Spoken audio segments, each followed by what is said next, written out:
We're here to commemorate the 40th anniversary of the deregulation of the airline industry and to discuss its ongoing effects on the aviation market. I'm very glad you've joined us, and we have a very interesting program.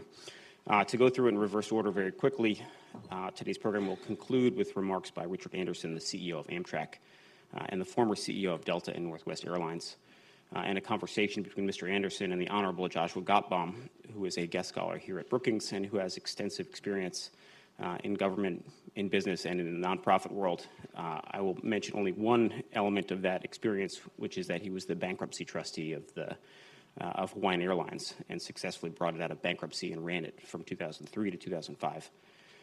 Mr. Gottbaum will also moderate a discussion on regulation and competition in today's airline industry between Nancy Rose, professor of economics at MIT, Kathy O'Neill from the U.S. Department of Justice, and Dorothy Robine, senior fellow at Boston University's Institute for Sustainable Energy. Our program will start off with remarks from Nancy Rose, who will discuss 40 years of airline deregulation, its successes and surprises. Nancy Rose is the department head and Charles P. Kindleberger Professor of Applied Economics. Professor Rose is an expert in the economics of industrial organization and of regulation. She has made many important contributions to the analysis of firm behavior in a wide range of industries. And from 2014 to 2016, she was the Deputy Assistant Attorney General for Economic Analysis in the Antitrust Division of the U.S. Department of Justice, directing the analysis of prospective transactions and other issues of competition policy, including within the airline industry. So with no further ado, I will turn it over to her. Thank you. Do you need the...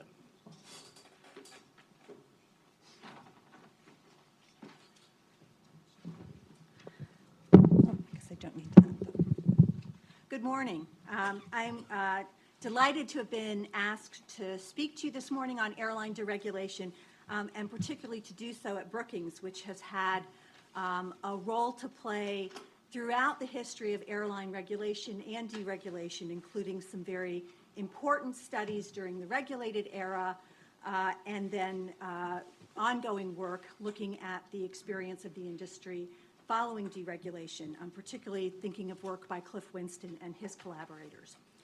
So I thought I would start today by reminding us, or looking at some of you who are much too young to be reminded, to talk a little bit about what regulation of the U.S. airline industry looked like. So regulation began in earnest in kind of the late 30s, 1940. And the good aspects of it, what I would describe as the good, U.S. air travel was safe, comfortable, innovative. There was a large set of U.S. carriers. By the time we got to deregulation, we were down to 11 of the 16 original what were called trunk carriers. Think of those as, now we would call those legacy carriers, including 2 international flag carriers, TWA and Pan Am. And there were 12 what were called local service or regional carriers. There'd been no new entry, so this number had started with the airlines that were grandfathered when regulation was put into effect, and then whittled down through exit. Prices were set by the Civil Aeronautics Board, which at the time of airline deregulation had set a target 55% load factor. For those of you who have flown recently, just think about what that means. And a 12% rate of return, and then set prices that would, through their model, with those assumptions, generate the 12% rate of return. That was the good. There was some not so good, what you might call the bad and the ugly. The first was that we had an administratively determined route and network structure. So if you wanted to serve a new market, one that you weren't serving when airline regulation went into effect in 1940, you had to apply for authority to the CAB. You had to show that your entry into that market was in the public interest, and public interest included what the interest of the incumbent carriers on that route were. And the CAB would decide whether or not you could enter. Mostly would decide that you couldn't enter. And they had a sense of trying to kind of, you could think of it as spreading the wealth, sometimes described as cross-subsidies, but if you were serving a market that really seemed not to have a lot of traffic and was probably not a very profitable market, maybe they'd give you an edge when the next profitable looking route opened up. There was, as I say, no new airline entry after regulation. There was an informal route moratorium that had been imposed in 1969. Most routes had only 1 or 2 airlines, apart from a very small handful of the highest density routes, which might have as many as 3. And I think less than 10% of the top 100 routes had more than 3 carriers, or the top 3 accounted for about 90% of the traffic. Prices were high and rising with little or no discounting. There'd been some experiment with discount fares, like a See America discount fare, but the CAB wasn't very comfortable with that, so at the time of deregulation, we had basically a single fare in the market. And of course, part of the rising prices were due to the fuel shocks that had taken place with the OPEC embargo and subsequent increase in oil prices in the mid-1970s. We had some metric to compare those prices to, and those were the unregulated intrastate routes, particularly the route for Pacific Southwest Airlines, PSA, in California between San Francisco and Los Angeles, which might be compared to, say, the New York-Washington or Boston-Washington route. And what we saw on the unregulated intrastate routes, there were some in Texas as well, was that prices were much lower than the comparable length routes that were subject to CAB regulation. That doesn't mean there was no competition. Airlines where there were 2 or more carriers on a route were competing for market share in kind of a zero-sum game. So very little demand expansion, but a lot of trying to get customers to fly on their airlines. That took the form of flight frequency. So the CAB didn't determine how many flights you could operate on a route, just whether you could operate that route. But not just flight frequency. That's what gave rise to these low load factors. New aircraft were quick to move into markets, so you could think of that as a plus for innovation. But there was a lot of competition in ways that we might think probably didn't create a lot of social value. So designer flight attendant uniforms, piano bars are the classic in the international space. Airline food didn't have quite the same connotation in those days, and so forth. Interestingly enough, while we think of the good old days, as some people argue that we should, airlines were still losing money. So airlines routinely went back to the CAB and said, you've got this target, we're not making our 12% return, we need higher fares. And that gave rise to what Douglas and Miller, in a really path-breaking study from here at Brookings, reported as sort of the death spiral in load factors. So prices would go up. That meant that the marginal passenger was more profitable. Airlines competed for that passenger by increasing flight frequency. That reduced load factors. That reduced the return. Airlines went back and said prices need to be higher. We're not making our return. And we had this kind of collapsing load factor, higher and higher prices. And finally, there were regulatory evasion efforts, as there are when there are profits to be made and incentives to get around a very rigid regulatory structure. And so I called out here, for example, Freddie Laker, which was operating in an international market. He couldn't get in as a scheduled carrier, so he came in as a charter operator. But there were similar ways of trying to get around this regulatory structure that was very rigid and that created opportunities for increasing availability of service to passengers. All right, so we went to deregulation in 1978, and I'm not going to go through a history of that. I will just say I lived it. It was very exciting. I think we'll hear a little bit more, perhaps, from Joshua, who really lived it, was here in the trenches. But I would say some of the successes of airline deregulation that I'd like to call attention to first is its role as a demonstration project, as we might think of it. So Stephen Breyer, advisor to Ted Kennedy, convinced Senator Kennedy to take this issue on, told him that the effect of this would be to likely reduce consumer prices, that consumers would like that, and Kennedy initiated a set of hearings to put airline deregulation on the agenda and push it forward. Roughly the same time, we had Fred Kahn being appointed to the Civil Aeronautics Board. Fred, an economist, a regulatory economist, had experience in the New York Public Service Commission.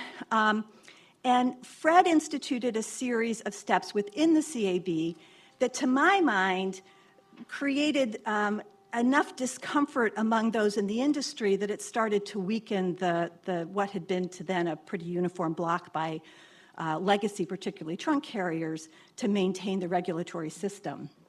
And we ended up with airline deregulation in 1978. Trucking deregulation followed a couple of years later. Railroad deregulation in various phases, starting in 1980 and forward. Stuff we don't hear about as much these days, natural gas deregulation, which had created enormous dislocation in energy markets, and a lot more followed. What are some of the specific airline successes? I think the first one that's really important for us to realize, although we may not always like what it does, is that markets replaced administrative decision-making. And I think that's important because one of the things that markets allow for is a variety of different approaches or strategies, and then sorting out what consumers like among that and what consumers don't like, replacing the judgment of a set of government civil servants in the Civil Aeronautics Board. Sometimes we like the outcomes, sometimes we don't, but at least we're getting signals about which ones consumers seem to value and which ones they don't. Air travel access expands, prices fall, productivity rises. I have a footnote here, which should not be a footnote. We're not going to talk today about air cargo deregulation, but in some ways, that was even more historic, not some ways, in most ways, that was probably even more historic and more important than passenger deregulation. The benefits of that have been extraordinary, and to my mind, understudied by economists. Now, I'll show you a few pictures. I do want to say, I'm going to tell you things like air travel expands. So these are various measures of departures, revenue passenger miles, which are passengers flown 1 mile, available seat miles, which is a measure of capacity. All of those are moving up. Economists like to measure effects by counterfactuals. You know, what would have happened in the absence of deregulation? It's a little hard to pick out from these graphs, right? So this is starting, well, maybe my laser pointer doesn't work. This is starting from way back in 1937. This is airline deregulation. This is the deregulated era, and you're sort of seeing an upward movement with some variability because the industry is very cyclical kind of throughout the entire time period. What I think maybe is more informative is a chart that I pulled out of a presentation by the Airlines Association, A4A, which takes a snapshot of polls of the American public and asks what fraction of the US adult population has flown in the blue bars on the left in the last 12 months, in the yellow bars on the right in their lifetime. And what you're seeing is in the pre-deregulation era, 1971, 1977, a relatively limited number of people in the US are experiencing air travel. I think in my first 20 years, I took 2 airline flights, one when I was 2 and one when I was 17. In the next 2 years, I think I took 4, and then once I got an income, many more. But you can see sort of as we move through the deregulation era that many, many more people are being exposed to air travel. I think that measure of access is an important way of thinking about the benefits of aviation deregulation. Productivity is also rising. Remember I told you about that problem with load factors, which you can see is that sort of dip and flat area in the middle of the graph. They're now quite high, upwards of 85%, maybe too high for some of us who are frequent flyers. We'd much rather have that empty seat next to us, but we're probably not willing to pay for it in the sense of buying 2 tickets, which is kind of what we were doing in the regulated era. I should also mention that not only is our load factor increases increasing the productivity of the airline industry, they also have an important environmental benefit by reducing the amount of empty seats that we're flying, and we know that airlines are an important contributor, particularly to the greenhouse gases, to climate change effects of greenhouse gases. And finally, then, real fares have declined. Severin Bornstein and I have tried to do a little bit of work to measure a counterfactual. This is comparing actual yields, which is the price per mile, average price per mile, in constant dollars, to the SIFL, which is the standard industry fare level, which was a formula that was adopted by the Civil Aeronautics Board to determine regulatory fares. Now, if you thought that that formula wouldn't change over time, it's a good measure of the what if or but for airline fare level if we hadn't deregulated. And as you can see in the post-deregulation period, the gap between the SIFL and the yield continues to expand, and yield is below. So we've got lower fares than what we might have expected the regulatory fares to be. I will say there are many caveats to that. And if you're interested, I can refer you to a lengthy discussion of it in work that I've done with Severin. The other thing I want to mention, because it's been really important, is the expansion by Southwest and other low-cost carriers kind of over the last 20 years. So if I moved, this starts in 1995, if I'd moved this further back, you would have seen an enormous hump in the mid-1980s when we had entry by a lot of low-cost carriers, which unfortunately led to exit by a lot of low-cost carriers, many through acquisitions. But what we've seen now over the last, kind of sustained over the last 20 years, is an expansion of LCC activity. And I think that's really important to be maintained for us to continue to realize the benefits of aviation deregulation. Some surprises. We didn't expect everything that we saw. Hub and spoke networks sort of immediately took off. That was one of the consequences of not having a network that was determined by the CAB. That's got benefits and costs. Some of the costs are increased congestion and maybe some increased market power at those hubs. One thing we discovered as the industry moved forward of that was the importance of domestic feed for international travel, and the integration of those two networks, domestic and international. We might come back to talk a little bit about that with respect to some of the open skies discussions that are taking place. There's been a proliferation of pricing strategies. I would highlight loyalty programs as a way that airlines developed ways to hold on to passenger loyalty, reduce their price elasticity, and maybe enable airlines to earn higher revenue off of passengers. Price dispersion has increased, and ancillary fees. So here's an example of Delta's network chosen for one of the predecessor companies to the one Richard ran. Under 1974 on the left, 2015 on the right. You can see some clustering because airlines had more service out of large cities, even under the regulated era, but much more connectivity as we went to a hub and spoke system. As I said, congestion is a problem. I think we'll come back and talk about that more with respect to infrastructure development. While congestion and flight delays are something that we struggle with, it's not clear how much of that is the airline's fault and how much of that is a failure of infrastructure to keep pace. Price dispersion has increased a lot. Some people think that's a negative.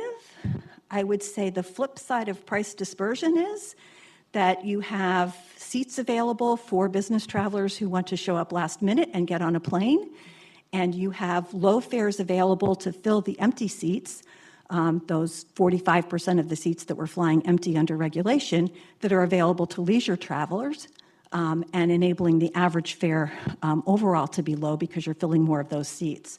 So at least from an economist perspective, I don't want to suggest that price dispersion is a negative. It just might have been a surprise. Ancillary fees may be a little bit different story. So these are all of those tack-on fees that, particularly if you fly some discount airlines and you're not prepared in advance, you end up paying baggage fees, ticket change fees, now increasingly seat reservation fees, and so forth. Rising considerably since the mid-2000s, and maybe a little less transparent to customers. In closing, I just want to mention a few ongoing challenges. The first, I think, is consolidation in terms of not just mergers, but also alliances among carriers, which particularly when they're immunized from antitrust prosecution, as many of the international alliances are, leads to carriers acting as if they were combined in a single firm. So questions about what should be the standard there. Should we be looking more aggressively at conduct of carriers to see if carriers are behaving as though they're cooperators rather than competitors? Pricing transparency, I think, is an ongoing issue. That's got implications for the market and the operation of the market. And finally, infrastructure investments and access. And with that, I'll close and say thank you very much.